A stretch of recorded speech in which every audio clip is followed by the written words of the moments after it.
Dear student, कल हमने कक्षा 10 मैथमेटिक्स के अंदर पृष्ठीय क्षेत्रफल और आयतन में सूत्रों के बारे में चर्चा की। आज हम प्रश्नावली के बारे में चर्चा करेंगे। पृष्ठीय क्षेत्रफल और आयतन, इसकी 16.1 प्रश्नावली इस प्रकार से है, जिसका पहला प्रश्न आपको ये दिया है।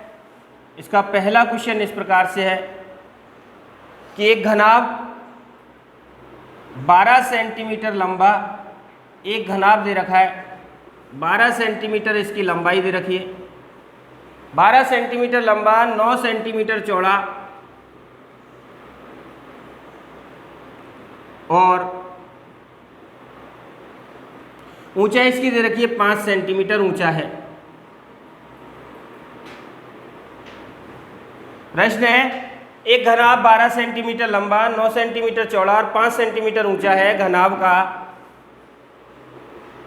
संपूर्ण पृष्ठीय क्षेत्रफल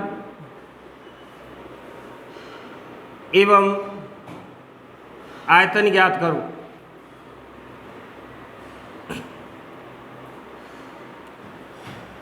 तो यहां से देखें इसकी लंबाई कितनी दे रखी है, तो यहां लिखेंगे घनाभ की लंबाई, और लंबाई को व्यक्त करते हैं एल से। स्मॉल एल का मान दे रखा है कितना, 12 सेंटीमीटर। 12 सेंटीमीटर इसकी लंबाई और चौड़ाई इसकी दे रखी है घनाभ की। घनाभ की चौड़ाई है 9 सेंटीमीटर और ऊंचाई आपको दे रखी है इसने कितनी सेंटीमीटर, 5 सेंटीमीटर। आपसे पूछा है घनाभ का संपूर्ण पृष्ठीय क्षेत्रफल, और चूंकि आपने सूत्र पढ़ा है, घनाभ का संपूर्ण पृष्ठीय क्षेत्रफल बराबर होता है 2 गुणा LV plus BH plus HL। तो यहां से मान क्या आएगा, 2 गुणा L का मतलब लंबाई 12 इंटू B का मतलब चौड़ाई 9 प्लस B का मतलब 9 और H का मतलब ऊंचाई 5 प्लस H का मतलब 5 और L का मतलब कितना है, 12।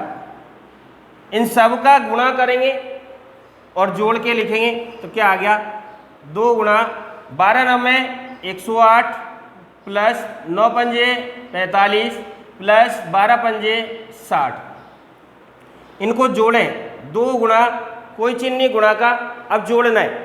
आप पता है 60 और 40 होते हैं 100, 100 और 100 200, यहाँ से बचा 5, यहाँ से बचा 8, 8 5 13, 200 और 13 213। यहाँ तक कोई दिक्कत? दोबारा समझे, 60 40 100 जोड़ने का हिसाब, 100 और 100 200, 8 5 13 213 और 2 से गुणा कर दिया तो आप पता है 13 दूनी होते हैं 26 और 2 दूनी होते हैं 4।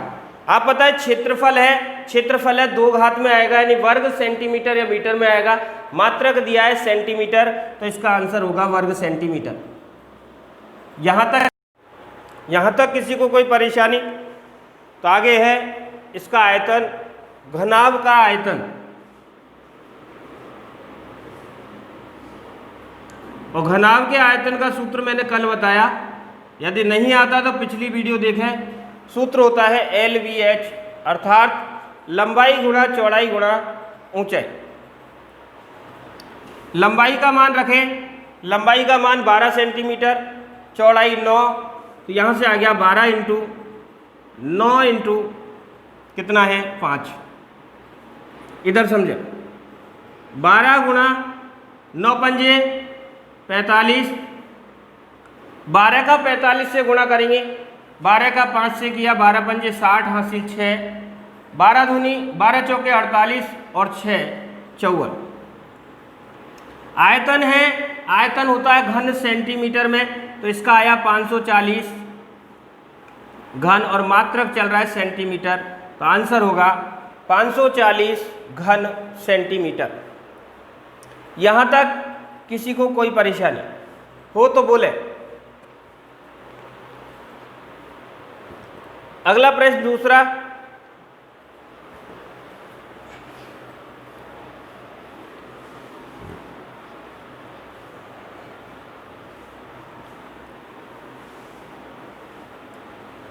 दूसरा है 3 घनों की कोरें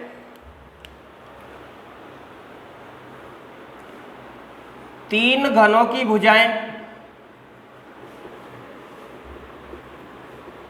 या तीन घने अलग अलग उनकी भुजाएं 8 सेंटीमीटर, 6 सेंटीमीटर और 1 सेंटीमीटर है। इन्हें पिघलाकर एक नया घन बनाया जाता है। इन्हें पिघलाकर एक नया घन बनाया जाता है।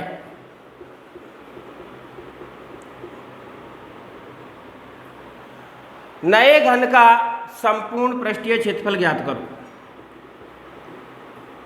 नए घन का संपूर्ण पृष्ठीय क्षेत्रफल आपको क्या करना है? ज्ञात। यहां से समझे, चूंकि यहां एक शब्द आया है पिघलाकर, ध्यान ये रखना है किसी वस्तु को यदि पिघलाया जाए और उससे कोई नई वस्तु बनाई जाए तो ध्यान रखना है पिघलाने पर आयतन हमेशा क्या होता है? समान। क्यों? यदि कोई वस्तु पिघलाई, 1 किलो की वस्तु पिघलाई, तो पिघलाकर भी उसका वजन कितना होगा? 1 किलो। अर्थात पिघलाने पर उसका आयतन क्या होता है? समान होता है। तो यहां पर देखें, तीन घनों की भुजाएं, मान ली मैंने फर्स्ट घन की भुजा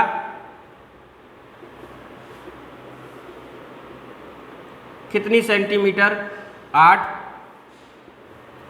दूसरे यानी सेकंड घन की भुजा कितनी दे रखी है? 6। और थर्ड घन की भुजा, इसका मान दे रखा है 1 सेंटीमीटर।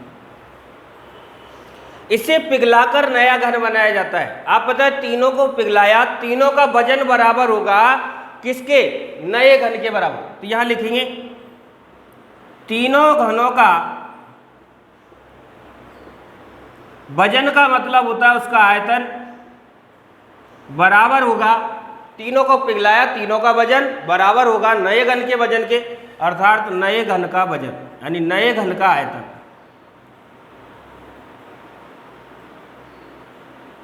यहां तक कोई परेशानी? इधर समझे। नए घन की भुजा आपको पता नहीं तो मान लिया, यहां माना नए घन की भुजा क्या है? x है। पहले घन की भुजा x1, दूसरे घन की भुजा x2, तीसरे घन की भुजा x3 और नए घन की भुजा x। तो यहां से क्या आया? तीनों घनों का आयतन, इसका मतलब पहले घन का आयतन यहां लिख दिया, फर्स्ट घन का आयतन प्लस सेकंड घन का आयतन प्लस थर्ड घन का आयतन बराबर होगा नए घन का आयतन। और आयतन का सूत्र होता है, घन का आयतन होता है भुजा क्यूब। ये पहला घन है तो इसको लिख देंगे भुजा 1, दूसरा घन है तो इसको लिख देंगे भुजा 2 और तीसरा घन है तो इसको लिख देंगे भुजा 3 बराबर नए घन का, नए घन को माना भुजा तो भुजा का स्क्वायर। चूंकि पहले घन की भुजा आपने x1 मानी तो x1 का क्यूब, दूसरी मानी x2 तो x2 का क्यूब और तीसरी मानी x3 तो x3 का क्यूब बराबर आ गया नए घन की भुजा x का क्यूब। इनको दे दे, पहले घन की भुजा x1, ये है x2 और ये है आपकी x3। मान रखें x1 का मान 8 का क्यूब, x2 का मान 6 का क्यूब और इसका मान 1 का क्यूब बराबर आ गया x क्यूब। चूंकि 8 का 3 बार गुणा करेंगे न कि 3 से गुणा करेंगे, 8 का 3 बार गुणा यानी 8 गुणा 8 गुणा 8 जिसका मान होता है 512। 6 का 3 बार गुणा करेंगे जिसका मान 216 प्लस 1 का घन 1 बराबर आ गया x क्यूब। यहाँ से इनको जोड़ें तो एक्स क्यूब बराबर क्या आएगा, यहां से आ गया एक्स क्यूब बराबर, जोड़े तो ये होंगे 729। देखो यहां से 5 और 2 7 यानी 700, 12 16 28 और 1 29, तो ये हो गया 729।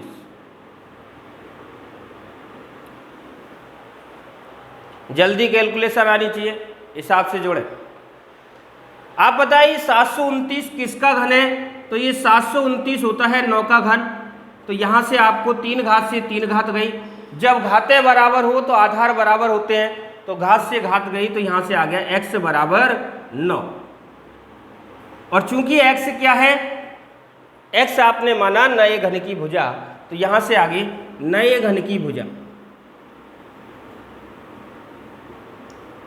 नए घन की भुजा बराबर आ गई 9 सेंटीमीटर, क्योंकि मात्रा किसके अंदर है, सेंटीमीटर। पूछा क्या है, नए घन का संपूर्ण पृष्ठीय क्षेत्रफल, तो यहां से लिखेंगे नए घन का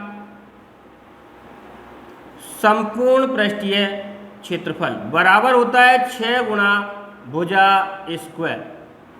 यह आ गया 6 इंटू भुजा कितनी आई नए घन की 9, तो 9 का स्क्वायर, 9 का स्क्वायर होता है 81, और 81 का जब 6 से गुणा करेंगे तो यह आ गया 8 6 की 48, 6 कम 6 486, और ये है आपका वर्ग सेंटीमीटर। क्षेत्रफल है वर्ग सेंटीमीटर में होगा, तो इसका आंसर बनकर आएगा 486 वर्ग सेंटीमीटर। अगला प्रश्न है इसका तीसरा, एक संदूक की माप 50 centimetre into 36 centimetre into 25 centimetre है। इस संदूक का कवर बनाने के लिए उसे कितने वर्ग सेंटीमीटर कपड़े की आवश्यकता होगी। तो यहाँ से देखें कि संदूक आपका कौन सी आकृति में है। पहली बात घनाभ, यहाँ से संदूक घन में भी हो सकता है घनाभ में भी। तो यहाँ देखें कि इसकी लंबाई चौड़ाई और ऊंचाई तीनों अलग अलग है, अर्थात ये घनाभ की आकृति में होगा। यदि ये दो भुजा समान होती तीसरी अलग होती तो भी ये कौन सी आकृति में होता, घनाभ की आकृति। क्योंकि मैंने आपको घनाभ में लिखा है या तो इसकी दोनों भुजाएं बराबर होती है, दो भुजाएं बराबर होती है, तीसरी भुजा अलग होती है, या फिर इसकी तीनों भुजाएं क्या होती है, अलग अलग होती है। तो यहाँ तीनों भुजा अलग अलग, इसका मतलब संदूक घनाभ की आकृति में है। तो यहाँ से घनाभ की लंबाई आपको क्या दी है, घनाभ का मतलब कौन, संदूक। लंबाई पहली लंबाई, दूसरी चौड़ाई और तीसरी क्या है, ऊंचाई। लंबाई पहली L B H, L का मान है 50 सेंटीमीटर, चौड़ाई B का मान है 36 सेंटीमीटर और ऊंचाई H का मान दे रखा है 25 सेंटीमीटर। यहाँ तक कोई दिक्कत, केवल मान लिखा है, यहाँ से समझा। इस संदूक का कवर का मतलब इस पर क्या चढ़ाना है, भार, कपड़ा चढ़ाना है। संदूक को कपड़ा चढ़ाएंगे, चारों तरफ से पैक होगा, अर्थात इसके संपूर्ण पृष्ठ पर आप क्या चढ़ाएंगे, कपड़ा। तो यहां लिखेंगे, आपसे पूछा है संदूक का कवर बनाने के लिए कितने वर्ग सेंटीमीटर कपड़े की आवश्यकता होगी। तो यहां लिखेंगे संदूक का कवर बनाने के लिए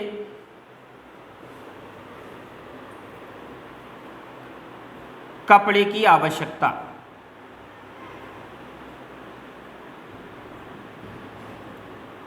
आप पता है संदूक का यदि कवर बनाए, संदूक चारों तरफ से क्या होगा, पैक, अर्थात इसके संपूर्ण पृष्ठ सब क्या हो जाएंगे, ढक जाएंगे। अर्थात इसका संपूर्ण पृष्ठीय क्षेत्रफल निकालना है, और संपूर्ण पृष्ठीय क्षेत्रफल होता है 2 गुणा LV plus BH plus HL। यहां से मान रखें 2 गुणा LV, L का मान है 50, B का मान है 36 प्लस B का मान है आपका 36 गुणा H का मान है 25 प्लस H का मान है 25 और L का मान है आपका 50। इनका सब गुणा करेंगे और जोड़ेंगे। 2 36 का 5 से गुणा किया, 36 पंजे 180, तो यहाँ से आ गया 1800। 0 की 0, 36 पंजे 180, चाहे 6 पंजे 30 हासिल 3 15 और 3 18 प्लस 25 का गुना किया, 25 छिक्की 150 हासिल 15, 25 या 75, 75 और 15 कितने होते हैं 90, 900। तो यहां से आ गया 25 छिक्की 150, जीरो हासिल 0, 150 की हासिल 15, 25 या 75, 75 और 15 कितने होते हैं 90। 50 का किया 25 से, तो आप पता है 0 की 0, 25 पंजे 125, तो ये आ गया 1250। अब इनको क्या करना है जोड़ना है। तो यहां से देखें 2 कोई चिन्ह नहीं, गुणा का चिन्ह, जोड़ना हिसाब से। देखो जोड़ने में क्या करेंगे, ये कितना है यहां से देखें 1800 और 900 कितने हो गए 2700, 2700 और 1000 कितने हो गए 3700, 3700 और 250 कितने हो गए 37 और 2.5 3950। तो यहां से आ गया 3950।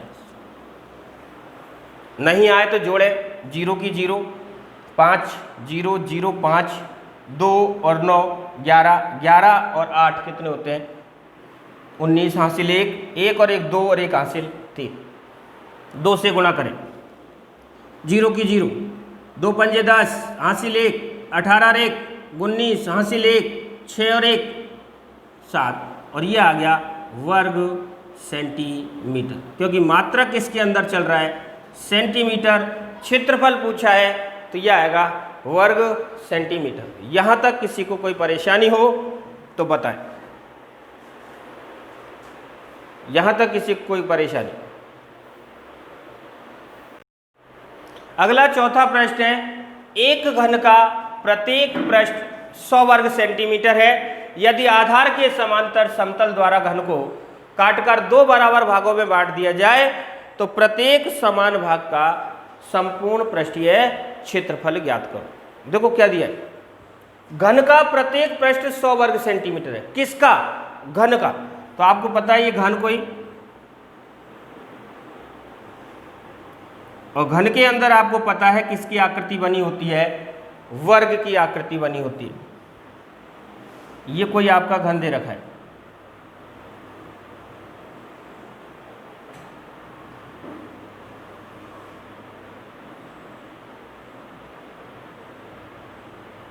मैंने आपको बताया घन के अंदर 6 क्या होते हैं पृष्ठ होते हैं, 6 पृष्ठ होते हैं, 8 शीर्ष होते हैं, 12 कोरें होती है। ये कल आपने अध्ययन किया, नहीं आता तो पिछली वीडियो को देखें। यहां से देखें इसमें 6 पृष्ठ हैं और 6 पृष्ठ कौन से आकार में है वर्गाकार। ये सामने वाला पृष्ठ कौन सी आकृति में दिख रहा है वर्ग की आकृति, इसके पीछे वाला पृष्ठ भी कौन सी आकृति में वर्ग, ऊपर वाला पृष्ठ वर्ग की आकृति, नीचे वाला पृष्ठ वर्ग की आकृति, इस साइड वाले के सामने इसका, ये भी कौन सी आकृति में वर्गाकार। अर्थात प्रत्येक पृष्ठ कौन सी आकृति में है वर्गाकार, और इस पृष्ठ का क्षेत्रफल दे रखा है, अर्थात इस वर्ग का क्षेत्रफल दे रखा है आपको कितना 100 वर्ग सेंटीमीटर। इसका क्षेत्रफल है कितना 100 वर्ग सेंटीमीटर। अर्थात प्रत्येक पृष्ठ का जब वर्ग सेंटीमीटर में आपको दिया है तो यहां से भी आप अंदाजा लगा सकते हैं कि वर्ग सेंटीमीटर, और ये मात्रक तो होता है क्षेत्रफल का, वर्ग सेंटीमीटर मात्रक है किसका क्षेत्रफल का, अर्थात ये कोई ना कोई क्षेत्रफल है। किसका क्षेत्रफल है, क्योंकि घन के अंदर पृष्ठ तो वर्ग का होता है। तो यहां से दिया है घन के पृष्ठ का क्षेत्रफल, घन के एक पृष्ठ का क्षेत्रफल कितना दे रखा है 100 वर्ग सेंटीमीटर। तो यहां से आपको पता है प्रत्येक पृष्ठ होता है इसका वर्गाकार, अर्थात वर्ग का आपको दिया है क्षेत्रफल जिसका मान दे रखा है इसने 100 वर्ग सेंटीमीटर, और वर्ग का क्षेत्रफल होता है भुजा की घात 2। भुजा की घात 2 का मान दिया है 100, क्योंकि 100 वर्ग होता है किसका 10 का वर्ग है 100, भुजा की घात 2, 2 घात से 2 घात गई तो यहां से मान आ गया भुजा बराबर कितना 10 सेंटीमीटर में मान, तो ये सेंटीमीटर। ये भुजा आई, किसकी आई? घन की। यहां से आ गया घन की भुजा। यहां तक किसी को कोई परेशानी? दोबारा समझे, प्रत्येक पृष्ठ वर्गाकार होता है तो वर्ग का क्षेत्रफल दे रखा है 100, 100 होता है 10 का वर्ग, वर्ग का क्षेत्रफल होता है भुजा का स्क्वायर, और आधार समान होते हैं तो घातें क्या होती है? जुड़ती है, और जब घातें बराबर होती है तो आधार बराबर होते हैं, घातों से घातें गई, आधार दोनों बराबर, भुजा 10 सेंटीमीटर। आपसे आगे क्या कहा है, प्रश्न को देखें। आधार के समांतर समतल द्वारा, आधार इसका कौन सा है? मैंने आपको बताया घन का आधार होता है वर्गाकार, ये नीचे का वर्गाकार। इसके समांतर इस तल को काट रहे, एक घन को काटा, कितने भागों में? 2 बराबर भागों में। ये आधार इसके समांतर, इसको 2 भागों में काट दिया। ये आधार है आपका, इसके समांतर इसको काटा, 2 भागों में काटा, तो आपको पता है 2 भागों में काटने पर ये घन कितने भागों में विभक्त होता है? 2 भागों में, एक नीचे वाला और एक ऊपर वाला, अर्थात कितने घन बनाएगा? 2 घन बनाएगा। आपने यहाँ से भुजा निकाली 10 सेंटीमीटर, किसकी? घन की, जबकि घन की तीनों भुजाएं कैसी होती है? समान होती है। तीनों भुजाएं कैसी? समान। तो यहाँ से क्या आया वो देखें, ये आपको पता है कितने सेंटीमीटर की है? 5। भुजा निकाली 10 सेंटीमीटर, सॉरी कितने सेंटीमीटर? 10 निकाली। ये आपकी चौड़ाई, ये कितनी सेंटीमीटर? 10। आप पता है ये ऊंचाई है यहाँ से लेके यहाँ तक की, इसको आधार के समांतर 2 बराबर भागों में बांटा है, यहाँ दिखाया 2 बराबर भागों में बांटा, 10 है तो 2 बराबर भाग होंगे। इसका मतलब यहाँ से यहाँ तक कितना होगा? 5, और यहाँ से यहाँ तक भी कितना होगा? 5। बोलो, इसकी लंबाई 10, तो 10 की 10 लंबाई होगी, इसकी भी चौड़ाई, एरिया आपकी चौड़ाई भी कितनी होगी? 10 की 10। केवल ऊंचाई फर्क है, दोनों समान बनेंगे, केवल क्या फर्क है? ऊंचाई का फर्क है। अर्थात जो नया घन बनेगा काटने पर वो क्या होगा? ऊंचाई इसकी क्या होगी? अलग होगी। तो यहां से आया घन की काटने पर प्रत्येक समान भाग का क्या पूछा है? क्षेत्रफल। घन की आपको यह देखना है, पहले तो ये देखो ये घन बना है या घनाभ बना। आप पता है लंबाई कितनी? 10, चौड़ाई कितनी? 10, ऊंचाई कितनी? 5, 2 भुजाएं कैसी? समान, तीसरी कैसी? अलग। अर्थात ये घन न बन के क्या बना? घनाभ बना, क्योंकि इसकी 2 भुजाएं समान है और तीसरी भुजा असमान है, तो आकृति किसकी होगी? घनाभ की। तो यहां से लिखेंगे घनाभ का, यानी घनाभ की लंबाई कितनी आई है? L बराबर है कितनी सेंटीमीटर? 10। चौड़ाई B बराबर कितनी आई? 10 सेंटीमीटर। और ऊंचाई H बराबर कितनी हो गई? 5 सेंटीमीटर, क्योंकि आधार के समांतर इस तल को काटा गया। यहां तक कोई दिक्कत? आपसे पूछा इसका संपूर्ण पृष्ठीय यानी घनाभ का